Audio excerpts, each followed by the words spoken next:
I have been playing World of Warcraft for 21 days now. I waited for 20 years after the game came out to get started on this journey because I was afraid I might get a little hooked. I now know this to be a wise decision. I've had an amazing time and I'm not done yet. In about a month or so, the OnlyFans guild that I've joined for this occasion will hopefully be doing some raids together. When enough people are level 60, we can do 20 and 40 man raids, and I'm gearing up to get to that point. I'm currently almost level 42, I just got my mount, and I'm trying to get to 60 safely. Why safely? Because we're all playing in hardcore.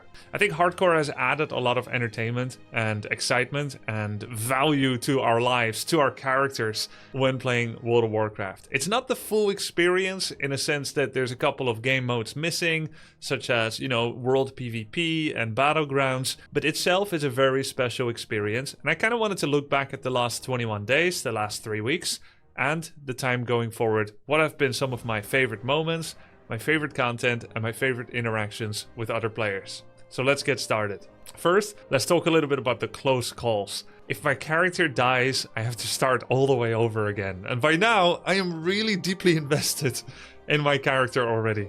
So death would be most unfortunate. I have a level 15 dead warlock that could not survive a level 18 raptor, but my mage is now level 42, and I'd like to keep it that way. Or, well, get levels and not die. Some of the most scary moments, I have 3 that are deeply etched in my mind. And I've had one nightmare so far about dying with my classic hardcore character. And then when I woke up, I realized it actually wasn't true. So I hear everyone gets these nightmares once you start playing hardcore. One of the scary moments was the Dante's Dare. Dante's a League of Legends streamer that I was level compatible with before, back when he was in Undead, back when he had never died yet. We were together in the Charred Vale in Stone Talon Mountains. This is an area that I would normally avoid because it was 3 to 4 levels above my level. But with him tanking and being a warrior for me, we made a pretty sick duo. And we did an area that chat was begging me not to go to. The danger and the challenge of that moment actually made it a lot of fun, and we got away with it. It's at that moment that I realized that Dante's is a very balanced, safe, and self-aware player that knew exactly what challenge we could take on. I made a commitment to trust him more in the future and his sense of safety, because we didn't die here, it wasn't close, it was a very scary area, everybody asked us not to go there, I was this close to leaving, but we cleared the area, and it's not like there's some special reward killing creeps and mobs that are 3 to 4 levels higher, but it was fun, and that's what WoW and gaming is all about as well. Except, in the next 2 weeks, Dante's died 10 times. He lost his warrior the very next day, and then made new account after new account after new character after new character, and kept dying. So I feel like I got away with a really big risk there. It was a close call in more ways than one. The second one was I was getting some coaching from Ampy to do the Ogre Clear in the south side of Alterac Mountains, just up the road from Hillsbrad Foothills. And after that coaching, which was my second AoE farming coaching, I decided to go there by myself and just try it again, try some of those things that I learned and try to do some good pulls and some good farming, and it was fun. I enjoy figuring those mechanics out. And while I'm not a full-blown area of effect farmer, I like to be able to have that in my toolkit, and it is more fun than just killing 1-by-1 creep for me in the very safe iteration of mage hardcore leveling. Just quest and killing 1-by-1 creeps is not the full experience for me. I want to use some of those mechanics of AoE farming because it's fun to try and figure out how many you can do at the same time and time efficiently. Only there was a really big problem. The terrain at the beginning of Alterac Mountains had this weird double canvas animal skeleton contraption thing that if you jump or walk into it, you actually get stuck. You can't walk out, you can't jump out, you can only blink out. So if you recently blunk, then you get stuck. And I nearly died. My health dropped to 700 health, and right before that I received 900 in health from a power word, fortitude, and a heal from my good old reincarnated imp Pissjob. It was a very close call. And the third moment that was possibly the most scary of all was the illicit Death Trap Canyon. Each of these moments made me feel alive, but I nearly died. And it would have been so sucks if I had died.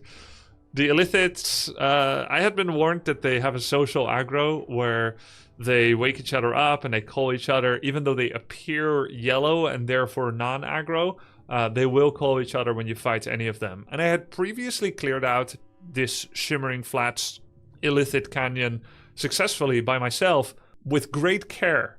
But the second time I got back there to see if I could do the quest in the cave, I wasn't as careful. Why? Because I've already done it before. Like, I know this place. I own this place. And I got stuck fighting 6 Illithids at the same time in the pit.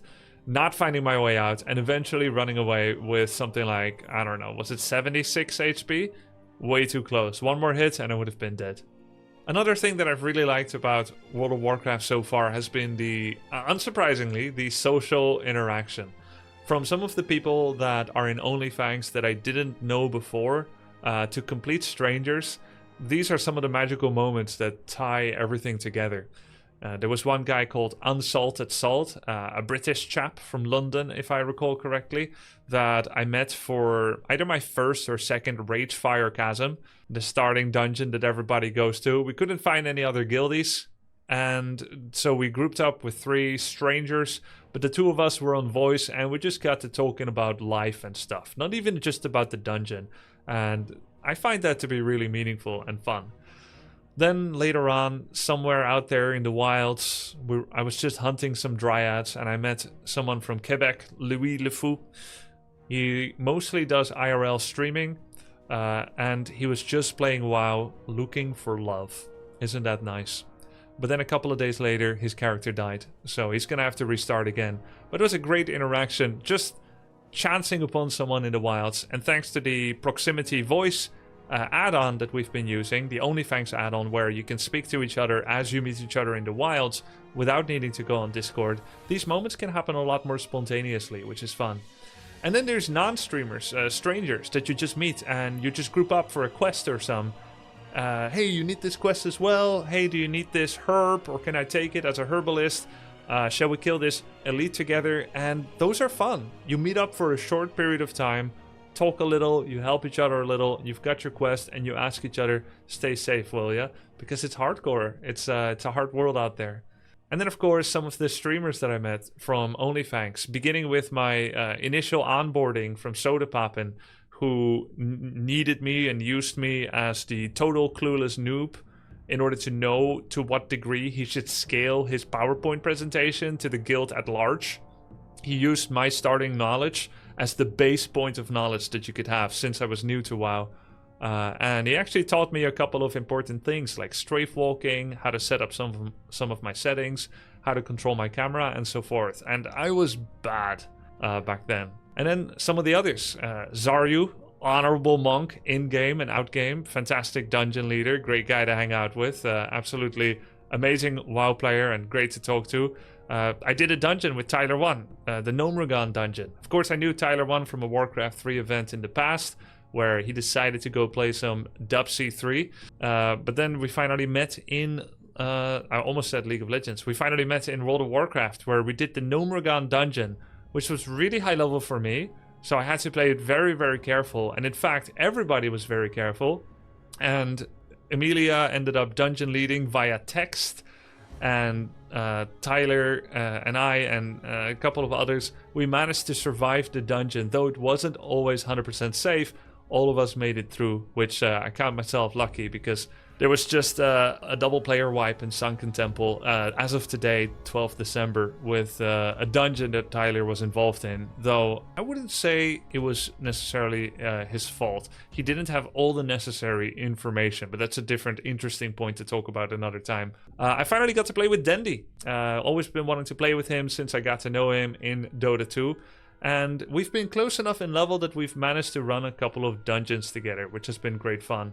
I learned, of course, AoE farming and lots of intricate WoW mechanics from Ampy, who is a classic WoW god. Got to meet the guys from Echo, Gingy and Now, who do the race for world first and stuff in WoW retail. Cinderin, Anna Fuchsia, Emilia, Dante's, like I mentioned, Peo from Quebec as well. A lot of cool streamer collabs as we've done some dungeons or quests together, and it's been a lot of fun. Then, which bosses have been my favorite? Boss skills and favorite dungeons. I think artistically and visually, it's been real interesting to get into Black Fathom Deeps. The underwater component of it, I think, makes it really cool. Swimming under to get to certain points. And the first time I did it was with Zaryu as a dungeon leader, and he introduced me to the epic 4 candles.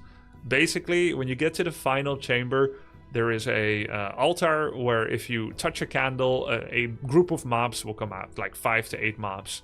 And you should not light all the 4 candles at the same time. You can just stagger them out, do them one by one.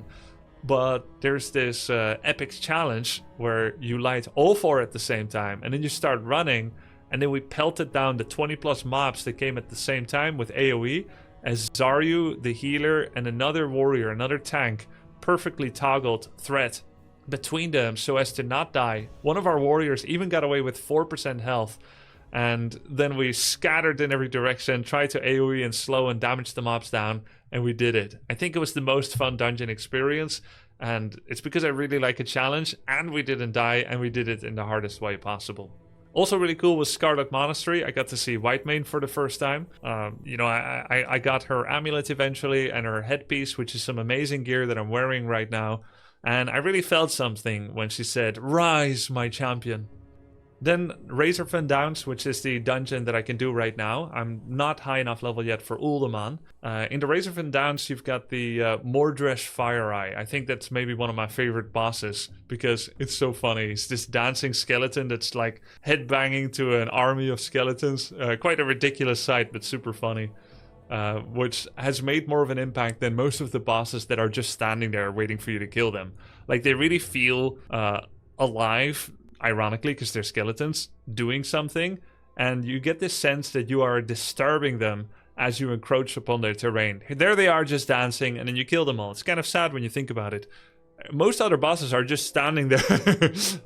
But I've seen some of the later bosses in glimpses and pieces from people's clips and streams, and some of them look absolutely epic. In particular, some of those level 50 to 60 dungeons. I think it's going to be super cool. Then the favorite zones. I've been in quite a few zones, probably like 15 to 20 zones by now. I've always liked fertile tile sets, like green biomes. So with that, Arathi Highlands is one of my favorites. And I've also really enjoyed the mystique and mystery and fauna, actually, of Ashenvale Forest. I think those two are my favorites. It's been cool to see some of the units that I know from Warcraft 3 come to life in World of Warcraft, such as the first time seeing a Kodo Beast, the first time seeing an Ogre walk around, the first time seeing those dragon spawn that were walking around in the north of Onyxia's lair in Dustwallow Marsh, the first time you ride a Zeppelin or take a boat from Ratchet to Booty Bay. It's been cool to walk around in the world of Warcraft 3, or the world of Warcraft. So what's going to be coming up next? What am I most excited about coming up next on my way to 60? Well, first of all, not dying would be really, really nice. I'm hoping to make it for the 20 and 40 man raids. This is going to be quite a different experience. Hopefully it's going to be more disciplined and organized than some of the Discord calls that I've been on. I want Soda to be a very strict disciplinarian and authoritarian in those calls where everyone doesn't start screaming F you, F you, F you. Honestly, sometimes I feel like it's kindergarten out here. The moment you add more than 5 to 10 people on a Discord call, it ends the same way that my 13-year-old drama class in high school would end up. First, you have an idea, you talk a little bit, and before you know it, all of us are on the floor fighting with each other. There was no discipline. So it'd be nice to have a little bit more of that. But outside of that, I'm super interested in seeing how the raid mechanics are going to be working. I've been recognizing a lot of the Warcraft 3 game mechanics. For instance, today in the Tyler 1 dungeon, they talked about Banish and a 10-second CC.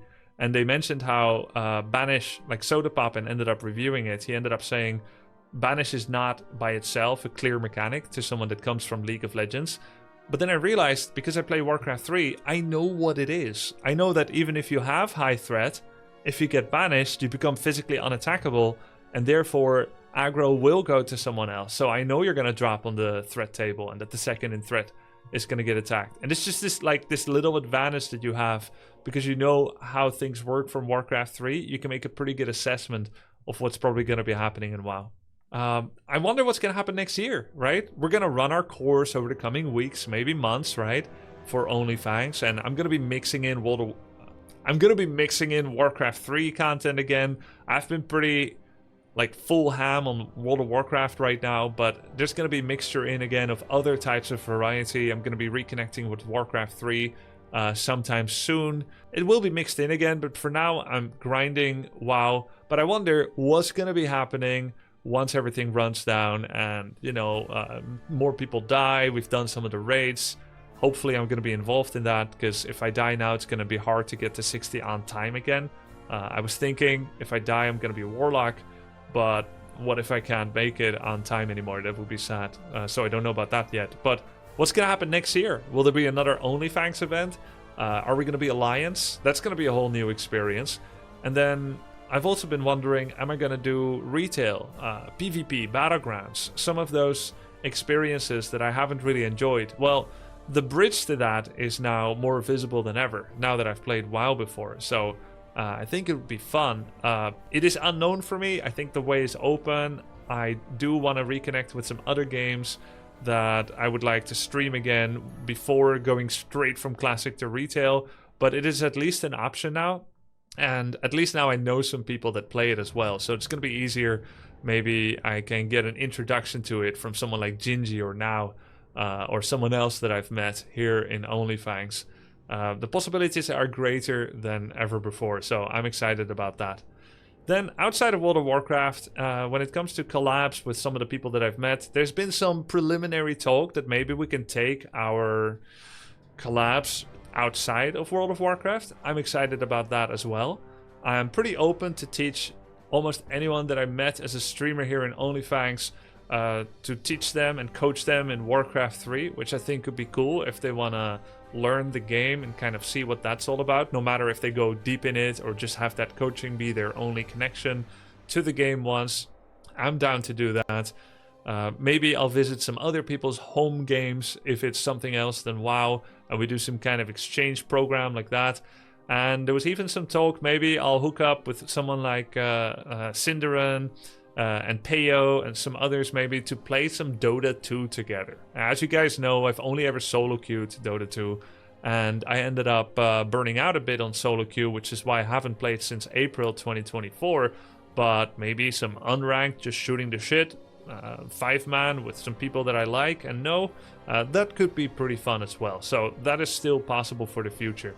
But for now, that's going to be it. That was my little summary of my time so far and some of the plans that I'm planning for the near or distant future. Hope you enjoyed the summary, and let's hope we're going to get to level 60 in one piece. Cheers, GG.